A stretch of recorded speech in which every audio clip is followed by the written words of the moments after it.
नमस्कार, आप देख रहे हैं दूरदृष्टि टाइम और मैं हूं सचिन पाठक। विगत कुछ दिनों से नेपाल में राजतंत्र और लोकतंत्र को लेकर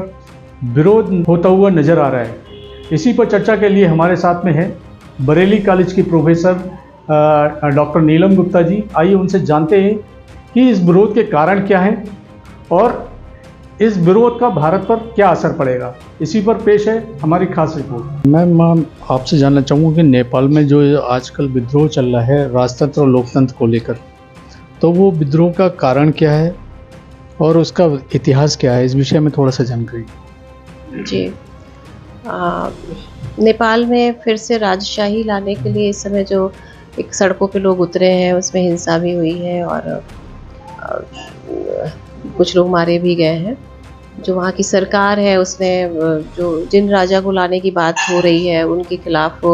एक मुआवजा की वही देंगे या उनके लिए मतलब काफ़ी लाखों में उनका एक वो कर गया कि जो भी तोड़ फोड़ हो रही है उनके उसमें सेना एक तरह से वहाँ पर उसको कंट्रोल करने में लगी हुई है। तो देखिए, नेपाल यदि हम इस घटनाक्रम की बात करें तो थोड़ा सा हमें ऐतिहासिक उसमें तो जाना पड़ेगा। नेपाल एक ऐसा देश है जो राजशाही वहाँ पर लंबे समय से रही है और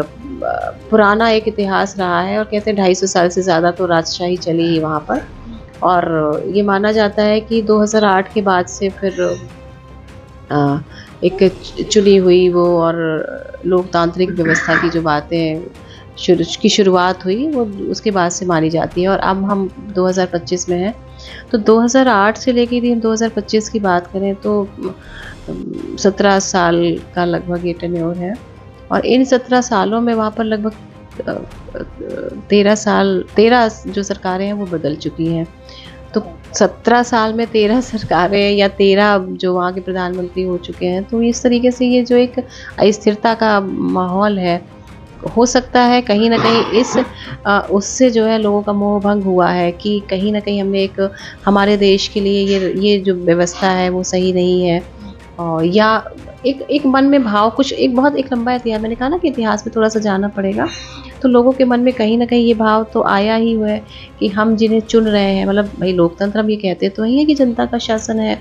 तो अब उन्हें जनता का शासन या अपने ही चुने लोग नहीं चाहिए। उन्हें लगता है कि चलो हम राजा का ही शासन हो जाए, राजा ही जिससे जो है ये लोग भी वही काम करते हैं, ये भी अपना सत्ता प्राप्त करने के लिए जो है बहुत इधर उधर के लोगों को भ्रमित करते हैं और देश का ही नुकसान कर रहे हैं। देश की आर्थिक स्थिति भी अब इस समय गड़बड़ी है नेपाल की, तो उन्हें लगता है कि राजा का ही शासन सही, कम से कम वो राजा तो है और जैसा राजशाही में जो जिस उस संरक्षण में ही सही। तो जो ये 17 सालों का उन्होंने एक पीरियड देखा है, हालांकि ऐसा नहीं कह सकते कि सिर्फ उन 13 प्रधानमंत्रियों का ही, एक बहुत सारी उसमें और भी परिस्थितियाँ रही। नेपाल के जो पड़ोसी वो है या उसके और अंतर्राष्ट्रीय जो उस पर प्रभाव है, पूरी जो उसकी एक आंतरिक स्थितियाँ हैं इस समय, तो उनका भी हाथ है उसमें, हो सकता है, मतलब कई सारे फैक्टर्स मिल करके तो कारण तो है। लेकिन ये एक कारण है कि उन्होंने जो एक 2008 के बाद से, अच्छा पहले तो वो हिंदू राष्ट्र था, लेकिन उसके बाद से उसे धर्मनिरपेक्ष, वहाँ की संसद ने जो है धर्मनिरपेक्ष राष्ट्र की बात की, तो धर्मनिरपेक्षता के बाद कि अब सब धर्म बराबर है। अब हिंदू राष्ट्र जहाँ पर जिसकी आबादी इतनी हिंदू थी पहले, मतलब बहुतायत में तो हिंदू ही थी, तो ये जो बीच का पीरियड है ये नेपाल के लिए बहुत क्राइसिस भरा है। यदि हम उसका थोड़ा सा आंतरिक विश्लेषण करें तो वहाँ माओवाद भी आ गए, मतलब माओवादी एक जो चीन की जो धमक है माओवाद के माध्यम से, या कहीं ना कहीं चीन का जो कर्जा है आर्थिक रूप से भी वो चीन ने उसे हाईजेक करने की कई बार कोशिश की है। और तो कन्वर्जन एक बहुत बड़ी वो है। जब धर्मनिरपेक्ष हो गया तो वहाँ पर आप देखते हैं कि यदि मुझे बहुत नंबर्स में तो नहीं याद है डाटा, लेकिन ये कहा जाता है कि वहाँ पर हिंदुओं में खास करके जिनकी आर्थिक स्थितियाँ सही नहीं है उनका कन्वर्जन बहुतायत में हुआ। तो वहाँ क्रिश्चियनिटी भी है, इस्लाम भी है, बौद्ध भी है, मतलब हिंदुओं की जो एक परसेंटेज है वो कहीं ना कहीं से, मतलब डेमोग्राफी में इतनी सघन उससे चेंजेस जो हुए वो भी लोगों के अंदर एक रोष पैदा करता है कि हमारी जो अपनी एक सांस्कृतिक पहचान है, हमारी जो खुद की वो है। और अच्छा वो धीरे धीरे क्या है कि हम लोगों ने कई बार पढ़े कि बहुत सारे आतंकवादियों ने वहाँ पर अपनी एक शरण स्थली बना ली। तो नेपाल मतलब बहुत क्राइसिस से गुजरा, इस बीच में आगे भी है, एक अस्थिरता का दौर रहा और उसे ये लगा कि हमने चुनी हुई सरकार को चुना तो, लेकिन महज 17 सालों में ही इतनी बार सरकारें वहाँ बदली, हमेशा तख्ता पलट हो जाता है, कहीं कुछ होता है, कहीं सड़कों पर आंदोलन होता है। तो ये एक वजह थी। अब वो राजशाही को कैसे वापस ला रहे हैं, या इस समय ज्ञानेंद्र जी जो जब इससे पहले चूँकि ज्ञानेंद्र ही राजा थे, तो उनको चूँकि वही राजा थे तो फिर से उनको ये पोस्टर लेकर के उनको हिलाने की बात चल रही है। तो ये एक तात्कालिक वो मैं कह सकती हूँ। और लेकिन इसको हवा कैसे मिली, ये मुद्दा अचानक से कैसे उठा, चूँकि नेपाल का जो वो माना जाता है एक रिपब्लिक डे या प्रजातंत्र दिवस जिसको कहते हैं, वो पिछले महीने ही था 19 फरवरी को। और उसमें जो वहाँ के पूर्व राजा थे ज्ञानेंद्र शाह, उनका एक वीडियो जो है वो जारी हुआ। उसमें उन्होंने अपने समर्थन में लोगों को आने की बात कही है। और अब जो आंदोलन चल रहा है, उन्होंने जिसको, हालांकि खुद तो उन्होंने नहीं नेतृत्व किया, लेकिन एक कुछ नवराज कुछ सुवैदी नाम है, उनको नियुक्त किया है, वो पूरे आंदोलन को लीड कर रहे हैं। इस समय तो खैर सरकार ने उनको हाउस अरेस्ट कर रखा है, लेकिन उसके बाद से ये मामला और ज़्यादा, तो लोग जो एक भरे हुए थे या जो लोग जो असंतुष्ट थे, रोष में थे, उन्होंने सड़कों पर आकर के ये आंदोलन किया। नेपाल मैं थोड़ा सा एक पॉलिटिकल साइंस के व्यू से बात करती हूँ कि यदि हम बहुत सारी शासन प्रणालियों की बात करें, तो शासन प्रणालियों भी, यदि हम उनकी जर्नी की बात करें, भाई पहले तो राजशाही, ज़्यादातर जगह राजतंत्र ही होते थे, लेकिन धीरे धीरे बहुत सारे राजनीतिक जो विचारक आए, उन्होंने शासन प्रणालियों पे बात की और ज़्यादातर देशों ने लोकतांत्रिक व्यवस्था को अपनाया अपने यहाँ। पर हम ये नहीं कह सकते कि अब राजशाही कहीं है ही नहीं, राजशाही है नेपाल में। पहले मैंने कहा है कि 250 साल तक तो राजशाही ही थी, तो अभी भी राजशाही है, बहुत सारे गल्फ कंट्रीज़ में अभी भी राजशाही है। और कुछ देशों में ऐसा है कि राजशाही भी है और एक कहना चाहिए जो मतलब मोनार्की जो है वो कॉन्स्टिट्यूशनल मोनार्की है ना, मतलब वहाँ पर जनता के चुने हुए लोग भी रहते हैं और राजशाही भी रहती है। जैसे ब्रिटेन है, ब्रिटेन को हम कह सकते हैं कि वो कॉन्स्टिट्यूशनल मोनार्की है, कि संसदात्मक व्यवस्था भी है, संसद में चुने हुए लोग भी आते हैं और राजा भी है वहाँ पर। तो नेपाल में चूँकि राजशाही तो पहले से थी ही, पर उसके बाद जो है अनेक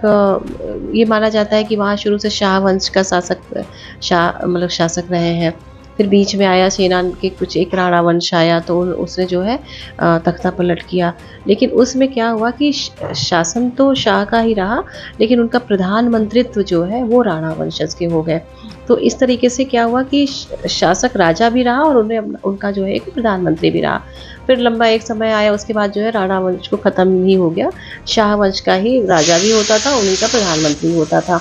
और धीरे धीरे करके जो है ऐसी व्यवस्थाएं बढ़ती रही और ये माना जाता है कि फिर धीरे धीरे लोकतांत्रिक व्यवस्था जब ये होने लगी, तो वहाँ के जो शाह वंश के होते हैं, उन्होंने कहा कि हाँ, हम चुनी हुई सरकार जो है लाते हैं, जो प्रधानमंत्री है वो चुना हुआ आएगा। अभी तो भाई नियुक्त कर दिया, लेकिन वो चुना हुआ ही आए। और जब उसमें चुनाव की वो हुई, तो वो कांग्रेस जो वहाँ की पार्टी थी वो आई। वो शाह ये नहीं था उन्हें, मतलब राजा को ये नहीं, राजशाही को ये नहीं था यकीन कि हमारी अगेंस्ट भी जो पार्टी है वो आ जाएगी,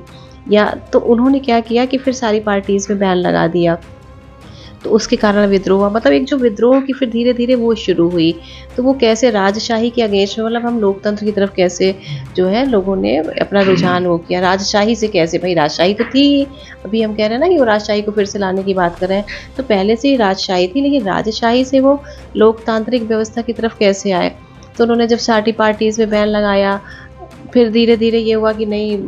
भंग कर दो, और जो भी जब उनकी अपनी तरह के लोग नहीं आने शुरू हुए, तो उन्होंने उस पर फिर आपातकालीन सेना लगा दी, संसद भंग कर दी। फिर जब थोड़े समय बाद फिर उन्होंने मल्टी पार्टी, जब लोगों का विद्रोह ज़्यादा हुआ, तो फिर से उन्होंने मल्टी पार्टी जो व्यवस्था थी उसको फिर से लाए। फिर चुनाव हुए, तो 2008 में जो है धीरे धीरे करके फिर ये हुआ कि अब लोकतांत्रिक सरकार ही आएगी। वो बाकायदा संसद में मतदान हुआ उसके लिए और लोकतांत्रिक व्यवस्था आई, और फिर राजशाही जो है वो ख़त्म हो गई। अच्छा इस बीच देखिए, नेपाल का ना जो इतिहास है, हालांकि नेपाल कभी गुलाम नहीं हुआ ये माना जाता है, उत्तर प्रदेश से लगा हुआ है, एक कहना चाहिए कि चीन और उत्तर प्रदेश के बीच का एक बफर वो है, देश है। और इसीलिए शायद हो सकता है उत्तर प्रदेश से बहुत करीब माना जाता है, तो योगी जी के भी पोस्टर वहाँ पर लोगों ने अभी वो किए इस आंदोलन में। और ये माना जाता है वो कभी गुलाम नहीं रहा, और अंग्रेज़ों ने हालांकि कुछ हिस्से ज़रूर लिए थे, वो बाद में फिर इसी में भारत में ही हो गए वो। तो उत्तराखंड के कुछ हिस्से ऐसे थे।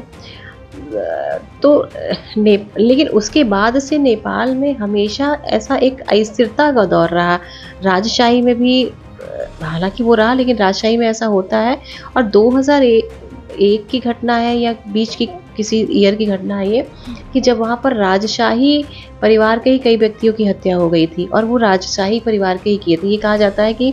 मतलब ज्ञानेंद्र जी के जो भाई थे उनका पूरा परिवार ही खत्म हो गया था, और मतलब ज्ञानेंद्र के भतीजे के द्वारा ही ये करवाया गया था। तो ये एक बहुत वैसी घटना थी जो अब तक नहीं हुई। तो ये कहा जाता है कि ज्ञानेंद्र जी ने ही हो सकता है करवाया हो, कि बाद में तो किसी के ना बचने पर वही राजा हुए। खैर जो भी है, ये मतलब ये सिर्फ एक कयास ही लगाते हैं, पता नहीं इसमें क्या हुआ।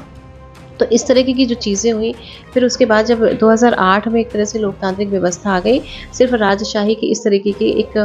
आर्बिट्रेरी बिहेवियर की वजह से। फिर 2008 के बाद से 2025 तक चूँकि सरकारों ने भी भाई वहाँ माओवाद इस समय एंटर कर गया, कन्वर्जन एंटर कर गया, चीन का बहुत ज़्यादा प्रभाव होने लगा, आर्थिक शोषण, जो एक आर्थिक जो स्थिति थी नेपाल की वो बहुत अच्छी नहीं रह गई। लोगों के मन में सरकारों के प्रति एक अविश्वास का वातावरण हो गया। तो लोगों ने सोचा कि अब जो राजा जिस जहाँ से वो चीज़ हटी थी, हालांकि ज्ञानेंद्र जी की भी उम्र अब काफ़ी हो गई है, लेकिन ज्ञानेंद्र शाह की, पर फिर भी उन्होंने जो एक 19 फरवरी को अपना एक वीडियो जारी किया, तो लोगों के मन में जो ये बात तो आई कि हमें इन सालों में ही इन सरकारों ने इतना हमारे प्रति हमारे देश के प्रति, हमारी जो डेमोग्राफी के प्रति, यहाँ के कल्चर के प्रति, यहाँ के लोगों के प्रति वो चीज़ नहीं है। भाई जब धर्मनिरपेक्ष हो गया 2015 के बाद से, तो धर्मनिरपेक्ष है, तो उसके बाद हमारा अपना संस्कृति ही नई नई चीज़ें आई, जिससे लोगों के मन में एक कहीं ना कहीं ये बातें आ गई कि हमारे इससे अच्छी तो राजशाही ही थी। अब चूँकि उन्होंने वो वीडियो भी जारी कर दिया, तो उनको एक ये है कि अब जो कॉन्स्टिट्यूशनल मोनार्की फिर से हमारे यहाँ हो जाए, फुल मोनार्की ना सही तो कॉन्स्टिट्यूशनल तो हो ही, कि राजा भी रहे और एक चुना हुआ भले ही प्रधानमंत्री उसमें आ जाए। और तो ये एक पूरा एक ऐतिहासिक उसका एक बहुत संक्षिप्त उसमें मैंने बात की आपसे, लेकिन ये एक लंबा उनका इतिहास है उसमें, कि राजशाही तो लंबे समय तक चली और अच्छे से उनका एक अनुभव भी रहा, एक पूरा नेपाल जिसमें उन्हें नेपाल के प्रति एक हो रही, जो गोरखा जहाँ से शुरू की थी उन्होंने, जो शुरू में जो शाह एक वंश चला गोरखा से, लेकिन अब वो इसमें मानते हैं कि हमारे यहाँ तो सब तरफ का एक अटैक हो रहा है हमारे उसमें, तो हम राजशाही को हम फिर से पुनः वापस ले आए। तो अब ये आंदोलन है, कितने दिन चलता है, क्या आगे इसमें किस तरफ रुख लेता है, इसका क्या परिणाम निकलेगा, इसके बारे में अभी कुछ कहा तो नहीं जा सकता है। लेकिन हाँ, यदि गृह युद्ध जैसी स्थितियाँ हुई, जैसे कि नेपाल में इससे पहले भी हुआ है गृह युद्ध 1-2 बार, तो गृह युद्ध जैसी स्थितियाँ हुई तो आगे भाई संसद ने जिस तरीके से 2008 में एक लोकतांत्रिक व्यवस्था को अपनाया, अब आगे क्या हो सकता है तो अभी से तो नहीं कुछ कह सकते हैं, क्योंकि अभी तो सबको हाउस अरेस्ट कर दिया है, आंदोलन को रोकने की कोशिश हो रही है। अब कोई आंदोलन कितनी तीव्रता से कितने समय तक चल सकता है, इस पर अभी से कुछ नहीं कह सकते। लेकिन हाँ, ये ज़रूर कह सकते हैं कि यदि गृह युद्ध हुआ और ऐसी परिस्थितियाँ बनी तो आगे हो सकता है कि कॉन्स्टिट्यूशनल मोनार्की की तरफ नेपाल बढ़ सके। मैडम ये और जानना चाहूँगा, जैसे जो बांग्लादेश के हालात हुए, क्या ये नेपाल का आंदोलन भी उतना ही उग्र रूप ले सकता है? बांग्लादेश, देखिए बहुत ज़्यादा हम तुलना नहीं कर सकते इसकी। उग्र रूप लेने को तो कुछ भी रूप ले सकता है, क्योंकि जनता है, उनके असंतोष का लेवल कहाँ तक जाता है, कैसी परिस्थितियाँ बनती हैं, कितना उग्र हो सकता है, ये तो समय बताएगा। और लेकिन बांग्लादेश और नेपाल की परिस्थितियों में थोड़ा सा अंतर है। बांग्लादेश पाकिस्तान से एक अलग हुआ राष्ट्र है, और जो वहाँ पर आंदोलन हुआ, ये माना जाता है कि वहाँ पर बहुत सारी अंतर्राष्ट्रीय एक हस्तक्षेप था उसमें, और उसके बाद एक डमी सरकार को रखना वहाँ पर उद्देश्य था। तो एकदम से उसी तरह का कुछ हो जाएगा ये तो हम नहीं कह सकते हैं, क्योंकि यहाँ पर लोगों का स्वतः स्फूर्त आंदोलन है, कि वो इन 17 सालों की शासन व्यवस्था से खुश नहीं है, और जब वो कोई चीज़ तुष्टि की तरफ बढ़ती है तो वो खुद ही उसका सोल्यूशन, तो ये एक स्वतः स्फूर्त है वहाँ का एक खुद का कि नहीं, हमें फिर से हमारी पहले की व्यवस्था ज़्यादा अच्छी थी, हम उसे देख लेंगे। तो हम अभी ये नहीं कह सकते कि इसमें भई इस आंदोलन में कोई चीन का हाथ है या किसी और डीप स्टेट जैसे किसी उसका हाथ है, अभी से तो ऐसा नहीं कहा रहा है। या बहुत सारे लोग इसमें ये भी कयास लगा रहे हैं कि भारत का हाथ हो सकता है क्योंकि योगी जी के पोस्टर लेकर के लोग वो कर रहे हैं, वो एक अलग चीज़ है क्योंकि नेपाल हमेशा उत्तर प्रदेश से बहुत लगा है और योगी को चूँकि एक हिंदुत्व का चेहरा माना जाता है, तो हो सकता है चूँकि नेपाल हिंदू राष्ट्र है इस वजह से उनको लेकर के तो वो एक लगाव के उससे है, लेकिन भारत का भी इसमें कोई हाथ नहीं है। तो इसलिए इन दोनों परिस्थितियों में तो अंतर है हाँ, लेकिन आंदोलन की तीव्रता यदि कुछ बढ़ेगी तो कुछ आगे एक जो शासन का स्वरूप है वहाँ पर हो सकता है उसमें कुछ बदलाव हो पाए या हो सकता है, पर अभी से इसमें कुछ कह नहीं सकते हैं। अच्छा, एक अंतिम प्रश्न और पूछूंगा। अब भारत का पड़ोसी देश है नेपाल, तो इस आंदोलन का भारत पर क्या असर पड़ेगा? भारत का पड़ोसी देश है और भारत पर फिलहाल तो कोई असर नहीं पड़ेगा ज़्यादा। उसका कारण देखिए ये है कि इससे पहले भी नेपाल पर बहुत सारे गृह युद्ध की स्थितियाँ आई, अस्थिरता की स्थिति आई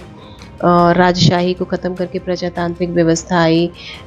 मल्टी पार्टी सिस्टम शुरू हुआ, कभी पार्टी संसद भंग कर दी गई, कहीं कुछ हुआ। तो असर पड़ोसी देश है, स्वाभाविक रूप से हम पड़ोसियों के साथ अच्छे संबंध रखते हैं, सार्क के देशों के साथ हमेशा हमारा संबंध अच्छा रहा है, तो हमारी पॉलिसी भी रही है हमेशा पड़ोसी पहले, तो वो सब एक अलग वो है। लेकिन यदि हम ये कहें कि बहुत राजनीतिक तौर पर कोई असर आएगा तो वो हम बहुत ज़्यादा असर नहीं कह सकते क्योंकि भारत के नेपाल के साथ हमेशा रिश्ते अच्छे रहे हैं, चाहे राजशाही व्यवस्था रही हो और प्रजातांत्रिक व्यवस्था रही हो, दोनों में हमने नेपाल के साथ अच्छे रिश्ते कायम करने की कोशिशें हमेशा की हैं। चीन का प्रभाव बीच में नेपाल पर ज़्यादा रहा, चीन के कहना चाहिए हस्तक्षेप के बाद उसके प्रभाव में आकर के नेपाल में कभी-कभी कुछ ऐसी वो हुई है जिससे भारत से विवाद हुआ है ना, उत्तराखंड के कुछ हिस्सों को लेकर के भी इससे पहले बात हुई है, लेकिन उसका बहुत ज़्यादा भारत के रिश्तों पर असर होगा नहीं, भारत और नेपाल के रिश्तों पर।